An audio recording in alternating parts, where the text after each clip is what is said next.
Good morning everybody. आज आपण कोविड-19 आणि टूथब्रश याबद्दल बोलणार आहोत.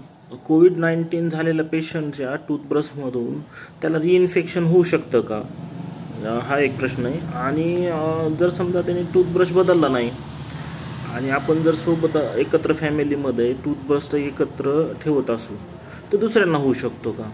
तर या प्रश्नाचं उत्तर असं आहे की हो, त्या WHO नुसार, वर्ल्ड हेल्थ ऑर्गनायझेशनच्या नुसार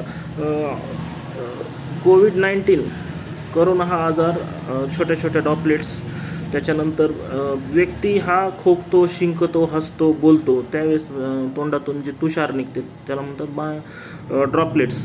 त्या इन्फेक्शन त्याच्यातून संपर्कात आल्यानंतर इन्फेक्शन होऊ शकतं एका व्यक्तीपासून दुसऱ्या व्यक्तीला. तर ठीक आहे. आणि दुसरं, एखाद्या सरफेसवर ज्या ड्रॉपलेट्स पडलेल्या आहेत तिथं स्पर्श केला आणि तोच हात आपण कान, नाक, डोळा यांना स्पर्श केला तर याच्यातून इन्फेक्शन होऊ शकतं. तिसरं, एअरबॉर्न असू शकते.